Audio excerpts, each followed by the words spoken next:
पता नहीं आपको मालूम है या नहीं, लेकिन ड्वेक ने एक अध्ययन किया था। इस अध्ययन में उन्होंने क्या किया, कुछ बच्चों को, 50 बच्चों को उन्होंने दिए आसान सवाल, ठीक है, और 50 बच्चों को उन्होंने दिए मिक्स सवाल। मतलब इसमें आसान भी थे, इजी भी थे और हार्ड भी थे, टफ भी थे, ठीक है।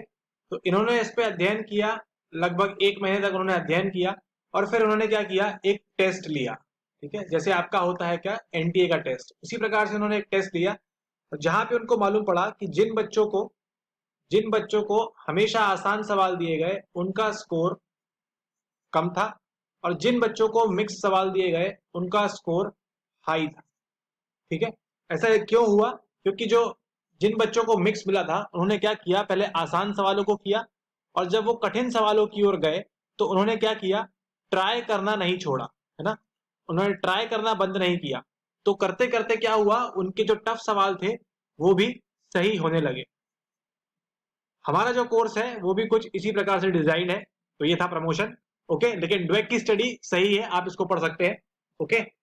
तो आप भी ऐसा करें, अगर आप कहीं भी जुड़े हैं या नहीं हमसे जुड़े हैं तो भी आप क्या करें, सिर्फ इजी इजी सवालों को मत करें, है ना, कुछ मिक्स भी करें, टफ सवालों को भी करें, ताकि रियल टाइम में क्या हो, आपको कोई दिक्कत ना हो। और जो हमारे साथ जुड़े हैं उनकी तो बात ही नहीं है, माशाल्लाह। चलिए, इसी के साथ हम बात करते हैं एक टफ सवाल की, ठीक है। आसान सवाल काफी हो गए, अब बात करते हैं टफ सवाल की। निम्नलिखित दो कथनों, अभिकथन एक और तर्क, ये है अभिकथन और दूसरा है तर्क, को पढ़िए तथा नीचे दिए गए कूट का उपयोग करते हुए अपना उत्तर दीजिए, ठीक है। पहला अभिकथन ये कहता है कि युवा लोगों में प्रतिदिन, मतलब आप जैसे एक्स वाई जी लोगों में प्रतिदिन मतलब डेली, ठीक है, घटनाओं को भूल जाना, है ना, घटनाओं को सॉरी सॉरी सॉरी घटनाओं को भूल जाना, है ना, आप क्या किया, फॉरगेट, घटनाओं को भूल जाना क्या है, निर्बल याददाश्त का संकेत नहीं है। क्या बोल रहा है, निर्बल याददाश्त का संकेत नहीं है, ठीक है। इसका ये मतलब होता है कि निर्बल याददाश्त नहीं है आप। मान लीजिए सुबह आपने खाने में खाया था पराठा, ठीक है, उसको आपने क्या किया, कूटीकरण क्या किया, उसका बराबर नहीं किया, तो क्या होगा, आप उसको भूल जाएंगे। तो इसका ये मतलब नहीं कि हम आपको कहेंगे कि आपकी याददाश्त कमजोर है, आप निर्बल बुद्धि के व्यक्ति हैं, आपकी याददाश्त निर्बल है, ऐसा बिल्कुल नहीं है, ठीक है। हम दिन प्रतिदिन की चीजों को याद नहीं रखते, हाँ, लेकिन हम ये याद रखेंगे कि जून में फॉर्म आने वाला है, मतलब जून में एग्जाम होने वाला है, दिसंबर में एग्जाम होने वाला है, फॉर्म कब आने वाला है, ये सब हमको याद रहेगा। लेकिन हम रोजमर्रा के दिन प्रतिदिन की घटनाओं को क्या करते हैं, भूल जाते हैं। लेकिन इसका ये मतलब नहीं है कि निर्बल याददाश्त है हमारी, का संकेत नहीं है, ठीक है। तो हमको ये मालूम पड़ गया कि ये चीज सही है गलत है, आप बताएं, ये चीज सही है, ठीक है, ऐसा नहीं है। तर्क क्या दिया हुआ है, घटना के घटते समय उस पर ध्यान देने में असफल रहने के कारण अप्रभावपूर्ण कूटीकरण विस्मरण में फलित होता है ना, फॉरगेटिंग। विस्मरण क्या है, फॉरगेटिंग में बात हो रही है यहाँ पे। तो क्या किया आपने, जब पराठा खा रहे थे आप, ठीक है, तो आपको मालूम नहीं था कि आज के लेक्चर में हमको पराठा खाने मिलेगा, ठीक है। तो आपने क्या किया, उस पर ध्यान नहीं दिया कि जब आप पराठा खा रहे थे, तो क्या हुआ, आप असफल हो गए ध्यान देने में कि हमको पराठा खाना है, ठीक है। वो आपने याद नहीं रखा, आपने पराठा खाया और अपनी पढ़ाई में लग गए, ठीक है।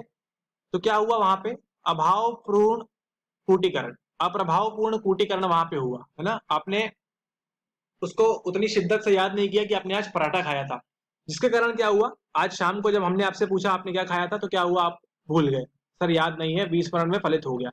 ये भी सही बात है। तो हमारा उत्तर क्या हो जाएगा, ए और आर दोनों सही है, तथा आर ए की सही व्याख्या करता है, ठीक है।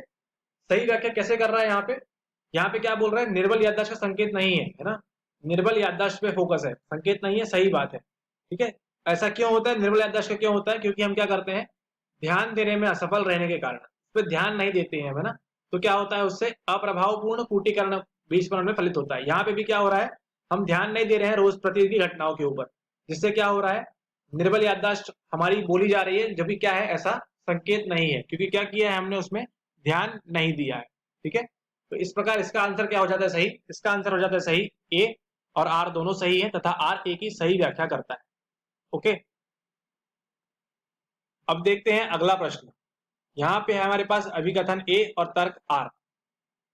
पहला अभिकथन कहता है, कार्यशील स्मृति वर्क बेंच के समान है, मतलब वर्किंग मेमोरी की बात हो रही है ना, किसके समान है, वर्क बेंच के समान है, जहां सामग्री निरंतर संभाली जाती है, सही बात है, संयोजित की जाती है, सही बात है, और रूपांतरित की जाती है। ठीक है, वर्किंग मेमोरी, मान लीजिए आप कोई सिलेबस पढ़ रहे हैं, सब्जेक्ट आप, ठीक है, तो उसमें आप पढ़ रहे हैं मान लीजिए हिस्ट्री, ठीक है, तो आपकी वर्किंग मेमोरी में क्या चल रहा है, अभी हिस्ट्री की बातें चल रही हैं, है ना। तो आप जो भी चीजें पढ़ेंगे उसको क्या करेंगे, आप संभालेंगे, है ना। कोई चीज नया इन्फॉर्मेशन आपके पास आया तो क्या करेंगे, संयोजित करेंगे।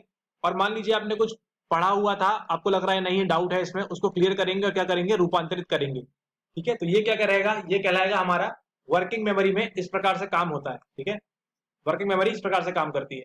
अब दूसरा देखते हैं, तर्क क्या दिया हुआ है, दीर्घकालिक स्मृति से मतलब एलटीएम से पुनः प्राप्त नवीन और पुरानी सामग्री दोनों कार्यशील स्मृति में रखी जाती है। मान लीजिए आपने एलटीएम से कोई सामान खींचा, न्यू या फिर ओल्ड, है ना, दोनों कहां जाएंगी, कार्यशील स्मृति में रखी जाएंगी। क्या ऐसा होता है, आप बताएं। नहीं, ऐसा बिल्कुल नहीं होता। वर्किंग मेमोरी में किसकी बात करेंगे हम, जो हम कंटिन्यूअसली कर रहे हैं ना, वर्क बेंच के समान है, जो हमारे डेस्क पे पड़ा हुआ है, हमारी मेमोरी में ताजा ताजा डला हुआ है, उसकी बात करेंगे हम। ठीक है, उसी को हम संभालेंगे, संयोजित करेंगे और रूपांतरण करेंगे किसका, वर्किंग मेमोरी में, ना। उसका एलटीएम से कोई संबंध नहीं। अब यहाँ एक तर्क क्या दे रहे हैं कि एलटीएम से पुनः प्राप्त, हमने एलटीएम से कोई न्यू डेटा या फिर ओल्ड डेटा खींचा, है ना, और उसको कहाँ डालेंगे हम, वर्किंग मेमोरी में। ऐसा बिल्कुल नहीं होता। ठीक है, हम क्या करते हैं, उसको मॉडिफाई करके वापस एलटीएम में भेजेंगे उसको। ठीक है, तो इस प्रकार उत्तर क्या होगा हमारा, ए और आर दोनों सही है तथा आर ए की सही व्याख्या करता है। क्या ये इसकी सही व्याख्या कर रहा है, नहीं कर रहा। ए और दोनों सही है परंतु आर ए की सही व्याख्या नहीं है, ये हो सकता है। ए सही है परंतु आर गलत है, क्या आर गलत है, नहीं, आर तो सही है। ठीक है, ए गलत है परंतु आर सही है, नहीं, ए सही है आर गलत नहीं है। ठीक है, तो हमारा आंसर क्या होगा, हमारा आंसर होगा ए और आर दोनों सही है परंतु जो आर है वो ए की सही व्याख्या नहीं करता है। ठीक है ना, तो पिछले क्वेश्चन में क्या देखा था हमने, सही व्याख्या हो रही थी वहां पे, है ना। यहाँ पे क्या हो रहा है, इसकी सही व्याख्या नहीं हो रही है। ओके, तो ये थे हमारे कुछ टफ क्वेश्चन। पिछले वीडियो से हमने टफ क्वेश्चन स्टार्ट कर दिए हैं, ऐसे ही टफ क्वेश्चन आपको मिलते रहेंगे। Okay, thanks for watching, have a nice day ahead.